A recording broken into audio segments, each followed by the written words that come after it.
So the Ethics Committee of Parliament has submitted its report to the Lok Sabha Speaker. Now the ball has been set into motion for expulsion of TMC MP Mahua Moitra from the 17th Lok Sabha. With me is a member of that committee, BJP MP Aparajita Sarangi. Ms Sarangi, really appreciate your time. My question is that Mahua Moitra says that what happened on 2nd was essentially functioning of a kangaroo court, that she did not get what was her due.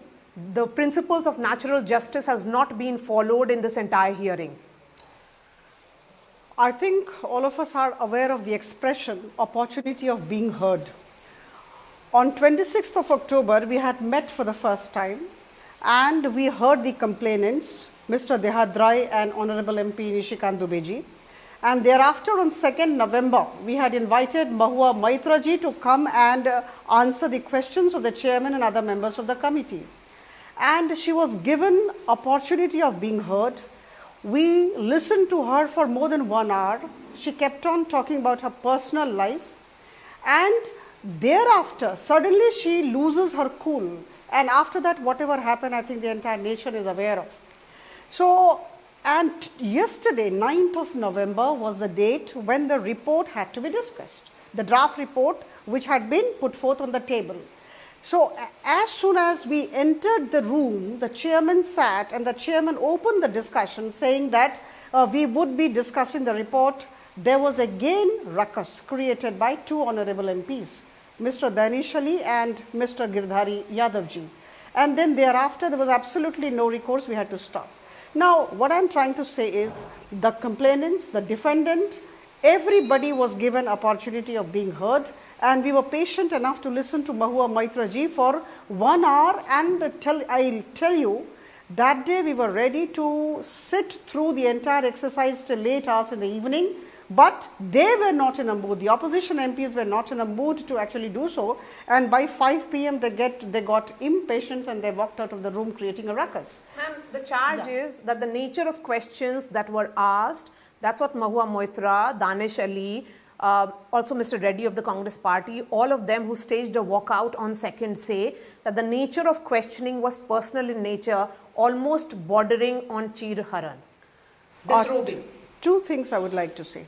See, I am a woman and I would definitely be the first person to uphold the dignity of women.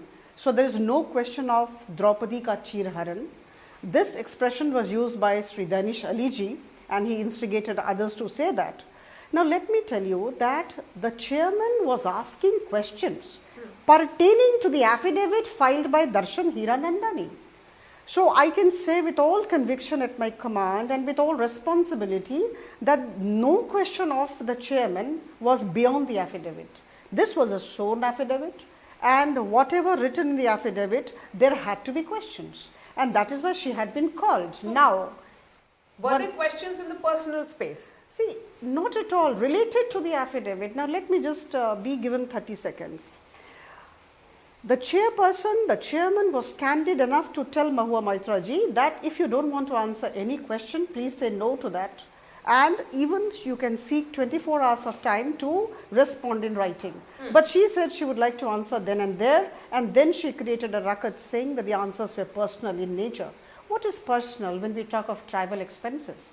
When travel expenses issue came, naturally the allied questions related to this would be, when did you go and how many people were there with you and how many days you stayed? Are these personal questions? I think questions emerge from something which has been put as a charge leveled against her in the affidavit. So there was nothing personal, nothing which would demean the dignity of a woman. Ma'am, 3 women in this panel of 15. Yeah. Of course, yesterday Sunita Duggal could not attend. Yeah. Praneet Kaur and you were present. You have attended all the hearings, including the adoption of the report. One thing that has been said repeatedly is, should Mahua Moitra have got a chance to cross-examine? Because she had written to the Lok Sabha Speaker, she had also demanded it from Mr. Sonkar that those who have filed an affidavit against her, that is Darshan Hiranandani in this case, should she have got a chance to cross-examine those who have submitted their affidavits? See, let's get into the procedure. First day, we heard the complainants because they had sent letters, right, not affidavits. Now, here is an affidavit signed by Darshan Hiranandani on 20th of October before the Vice Consul of the Consulate General of India in Dubai. Now, this is a sworn affidavit. I say with a lot of emphasis. When there is a sworn affidavit, this gentleman put forth all his views and whatever happened with him and with relation to Mahua Moitra ji there. Now, after that affidavit, what is the need to cross-examine? That's the thing that came to the mind of all of us. And I tell you, there were 3 times voting in this committee. On the first day, on the second day and on the third day. Okay. Yes, and the second day voting pertained to this only, whether we should call others, whether we should call Hiranandani. Then again in the voting they lost. No, but I want to understand. So when there was a voting on the first day, what was the voting on? See, for everything they wanted a vote. They wanted to stop the discussion. Then first day, they wanted to stop the discussion after 1 hour. They said we would do it after Diwali. They were not in a mood to actually pursue the matter, discuss the matter. That point of time, in fact, the chairman said, let's go for voting. Who wants to stay? Who wants to go? Then that time also they lost, so they had to sit through. The second time also, the second day also we voted because, you know, they wanted Hiranandani to be called. So naturally there was voting. So again they lost. Now the answer from our side was that the Hiranandani has already shown affidavit has been submitted by him. So there's no question of calling him and getting all the facts. But ma'am, principles of natural justice, that's what she has been invoking. Opportunity of being heard was given to her. Okay. You ask her. So that's the response to principles of natural justice. Okay. I want to understand from you also this about what does it mean to the conduct of MPs after the recommendation that has come from the ethics panel of, expelling TMC MP Mahua Moitra? See, this entire incident which happened, very unfortunate. I am a woman and recommending the expulsion of Mahua Moitra gives me pain. She was a colleague in the Lok Sabha after all. We are not happy at all. But whatever has happened had to happen because of her unethical conduct.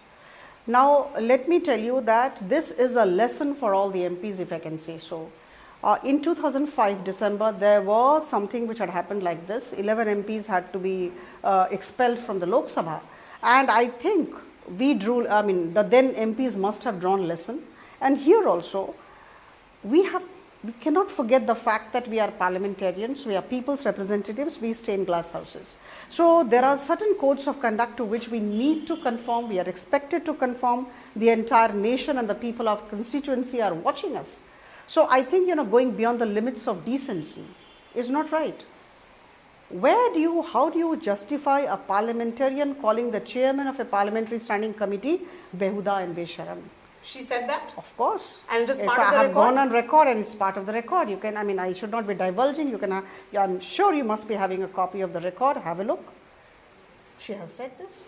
So when you behave like this, naturally, there would be boomeranging. The things would go not your way. But last question now, ma'am, I want to understand from you, because this committee worked in a time-bound manner. Many say, and analysts are of the opinion, your political opponents are of the opinion, that this is some kind of a fixed match. Mahua Moitra also said the same, that the manner in which this committee functioned is very unlike most parliament committees. The issue with regards to Danish Ali and Ramesh Biduri is still pending before the privilege committee. But you all really tried to expedite it because you had to fix someone, is what she has been saying. There is no question of fixed match at all. See here, any right-thinking person in this country would not approve of the unethical conduct of Mahua Moitra. She shared the logging credentials of her office with somebody who is not even in India, who is in Dubai and who is not related to her office as such. Had she given those to her OSD or to her PS, it would have been understood.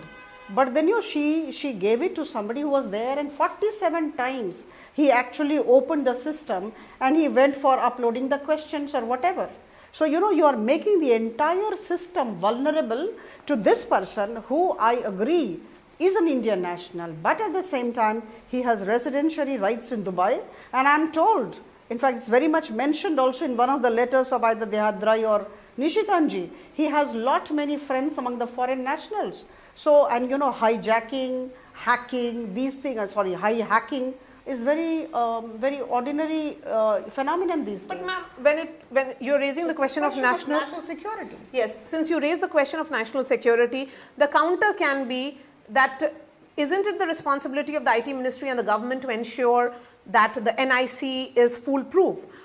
Because so far, because you know the MPs posting questions on NIC is a recent phenomena. Mahua Moitra says that it's still in the domain of grey whether sharing of login ID and password can be seen as breach of privilege. See, thou shalt not kill, thou shalt not steal. You know, these are unwritten codes of conduct. So I think you need not have things written in black and white to behave in a certain manner. When you are a parliamentarian, you are supposed to be mature person. You are supposed to be much balanced, and you should know what's right, what's not, and what are do's and what are don'ts.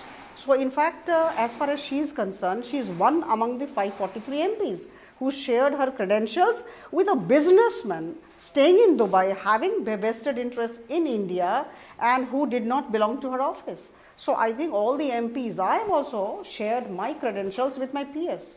My OSD and my PS, 2 persons in my office are having access to my portal. But then, you know, they are with me and they are being paid by me and by the parliament. So they are accountable to me. But this gentleman had other interests. And you know, you are aware of the fact that he had business interests, and it is very unfortunate that, you know, any time the system was so vulnerable, anytime anything would have happened. So I think she should have behaved in a much more mature manner. She is a parliamentarian, and I'm sure she is an educated lady and she knows the implications.